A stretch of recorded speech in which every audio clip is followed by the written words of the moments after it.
Bonjour à tous, on se retrouve pour une nouvelle vidéo sur la soustraction. Alors, on va retravailler un petit peu ce qu'on a vu hier. Donc, je vais vous demander sur votre ardoise ou votre cahier de brouillon, vous pouvez aller le chercher maintenant et mettre pause sur la vidéo, donc de constituer sur votre ardoise ou votre cahier de brouillon toujours une collection de 64 cubes. Alors évidemment, vous ne dessinez pas les 64 cubes tout seul. Vous pouvez faire les barres de 10 pour les dizaines et les unités, là c'est bon pour faire des cubes. Allez, c'est parti, je vous laisse dessiner, créer votre collection de 64 cubes.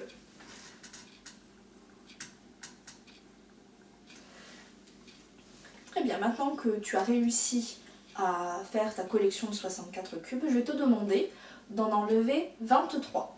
Donc de faire la soustraction 64 moins 23. Allez, c'est parti!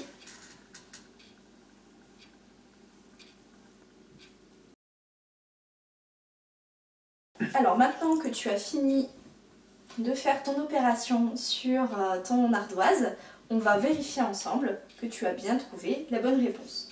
On va déjà constituer la collection de 64 cubes. Une dizaine, 2, 3 dizaines, 4 dizaines, 5 et 6 dizaines. Et maintenant nos 4 unités. On va maintenant enlever 23 cubes de cette collection. Donc, pour le moment, c'est assez facile puisque on a un nombre d'unités qui est suffisant pour qu'on puisse enlever les unités sans avoir besoin de casser une dizaine. J'enlève donc 3 unités. Et maintenant, je peux enlever les dizaines. Il y en a 2. J'ai terminé de faire la manipulation avec les barres de 10 et les unités. Je peux donc dire que 64 moins 23, ça fait 41, 4 dizaines et une unité. Je vais maintenant te présenter la technique de la soustraction posée pour pouvoir faire cette soustraction. Je vais donc d'abord poser 64. C'est la collection de cubes que j'ai initialement. Et je vais enlever 23. D'accord? On commence par écrire 64 et ensuite on enlève les 23. Si tu fais l'inverse, ça veut dire que tu as 23 cubes et que tu vas en enlever 64, ce qui n'est pas le cas. Donc 64, je mets bien mon symbole moins et ensuite je vais écrire 23. Il faut être très attentif à ce moment-là à ne pas mettre tes chiffres n'importe comment. Donc tu vas mettre les unités sous les unités et les dizaines sous les dizaines. Je vais donc commencer par mettre mon chiffre des unités sous les unités, donc 3 en dessous de 4. Et je fais la même chose avec les dizaines. 2 dizaines sous les 6 dizaines. Et maintenant, je peux faire mon opération. Comme pour les additions, je commence par les unités. J'ai 4 unités, je dois en enlever 3. Combien est-ce qu'il m'en reste? Il m'en reste une.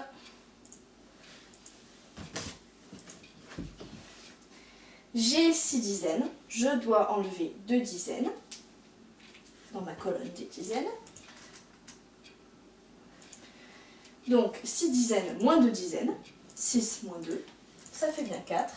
Et j'obtiens donc le même résultat. 64 moins 23, ça fait bien 41.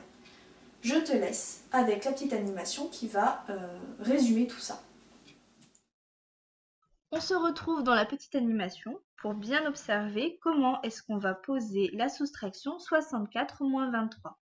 Comme tu l'observes, j'ai d'abord écrit 64, puis j'ai écrit 23 pour cette soustraction. En effet, on écrit d'abord le nombre 64 en haut, car on retire 23 à 64.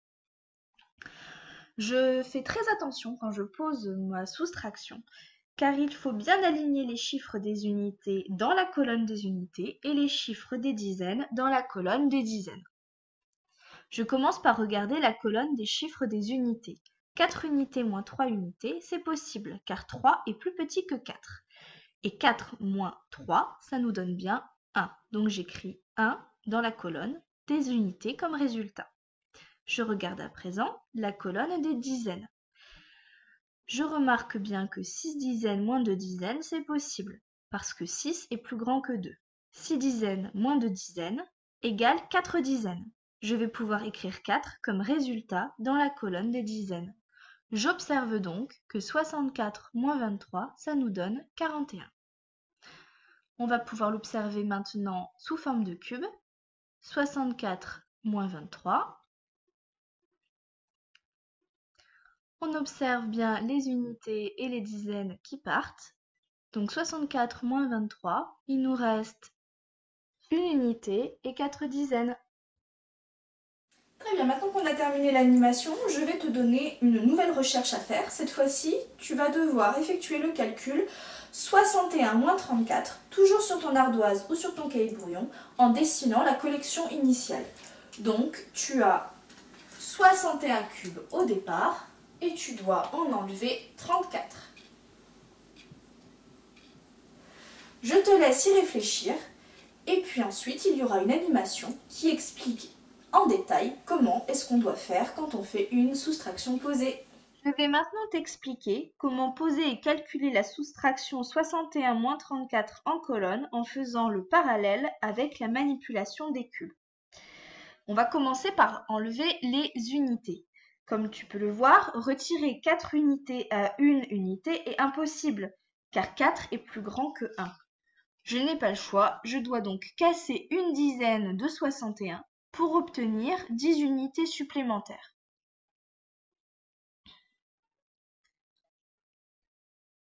C'est bon, j'ai cassé une dizaine de 61 pour avoir 10 unités supplémentaires. 10 plus 1, ça fait 11. C'est bien plus grand que 4, donc je peux faire 11 moins 4. Allez, maintenant, on passe aux dizaines. J'en enlève bien 3. Comme tu peux le voir à droite, on a posé la soustraction 61 moins 34. Pourquoi est-ce que je barre 6?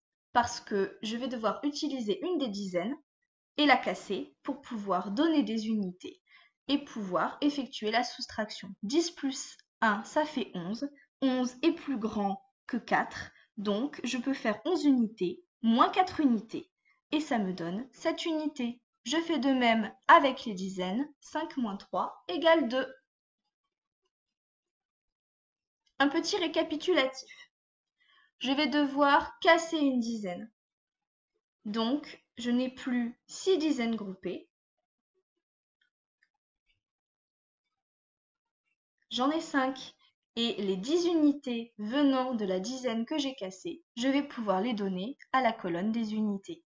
Donc, 11 unités moins 4 unités, ça nous donne bien 7 unités. 5 dizaines moins 3 dizaines, ça nous donne 2 dizaines. 61 moins 34 égale 27. On se retrouve bientôt pour une prochaine vidéo. Au revoir!